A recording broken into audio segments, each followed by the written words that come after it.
البنات نبشركم الصيف جاي وبدات تحلى العشويات والقهوة العربي وكعبة اليويور الخفيف. جبت لكم الروسيت يويو هشوش وبنين ويذوب في الفم ذوبان.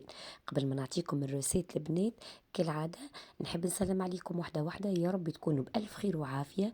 وكالعادة البنات ندلل عليكم اشتراك ومتابعة للقناة وتفعيل جرس التنبيهات باش يوصلكم كل جديد. وما تنساوش التفاعل على الفيديو بتعليق وجاب، وان شاء الله ربي يبارك لكم الناس الكل. باهي البنات، كيلة الياغورت هي باش تكون السر متاعنا. ناخو كعبة ياغورت، نفس الكعبة هذيك باش نكيل بيها الزيت ونكيل بيها العظم ونكيل بيها السكر، ونحط باكو سكر فاني وهكا عصرة قرص صغيرة.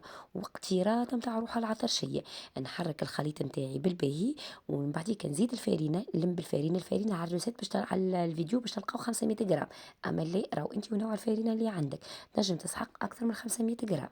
نحط رشة خميرة المرطبات ونلم بالفارينة اللي كان ما نعجنش باش ما يجينيش يابس. نخلي عجينتي ترتاح.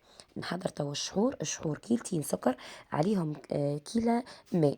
رد بالك تخلي السكر في الحراف على خاطر وقتها الشحور نتاعك ما ينجحش باش يسكر. تزيد هكا عصرة القارص وقدرة ربي باش تحصل على شحور باهي.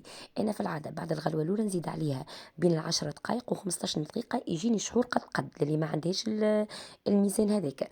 باهي البنات من بعد نشكلوا كعبة اليويو متاعنا ونقليهم في زيت. الزيت ما يكونش سخون برشا وما يكونش بارد، على نار متوسطة. وهكا انت ديجا عينك ميزانك. بالنسبة للكشكوشة اللي تقلق على الاخر، حط لها قشرة العظم، وعن تجربة راهو تنقص على الاخر الكشكوشة. من بعد نشحر كعبة اليويو متاعي، وان شاء الله تاكلوا بالصحة البنات، وان شاء الله يا ربي نلقاكم على خير في فيديو جديد.